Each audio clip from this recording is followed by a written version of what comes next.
as guests, not as citizens, but as evidence. This is the story St. Helena doesn't advertise, and the story Black history was never invited to tell. In the early 1800s, Britain outlawed the transatlantic slave trade, and they wanted the world to know it. British naval ships began intercepting so-called illegal slave vessels along the African coast. They called this progress. They called it justice. But abolition upon paper does not equal freedom in practice. Between 1840 and 1872, more than 25,000 African men, women, and children were taken from intercepted slave ships and delivered to St. Helena.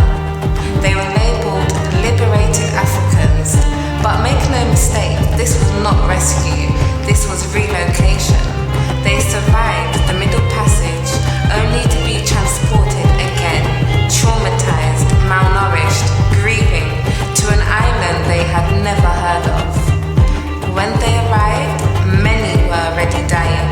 Disease tore through their bodies, grief hollowed them out, language, kinship, identity gone. Thousands died within days or weeks. They were buried in mass graves, most without names, most without records. Freedom was promised, but survival was not guaranteed. Those who lived were not released into freedom. They were assigned to apprenticeships, false labor contracts, years long, unpaid or barely paid. They worked on farms, in homes, on construction sites, controlled, monitored, disciplined. This was not liberation.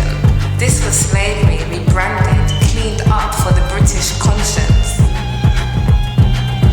African names were replaced with European ones.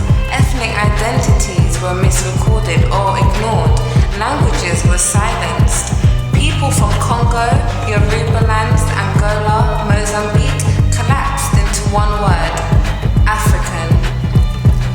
Their children grew up without knowing where they came from, only that they were not from here and never allowed to fully belong anywhere else. Today, their descendants still live on St. Helena, Black families whose roots stretch across Africa, but whose histories were interrupted, mislabeled, and buried under colonial paperwork. They are living proof of survival and of how thoroughly history can erase origin while keeping labor. Britain tells this story as a moral triumph, a victory over slavery.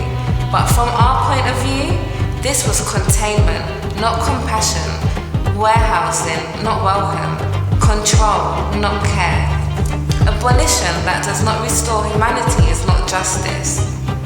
At Rearview TV, we tell the stories that empire reframed and center the people it displaced.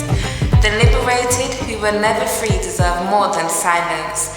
They deserve memory. This was St. Helena, and now it belongs to us again.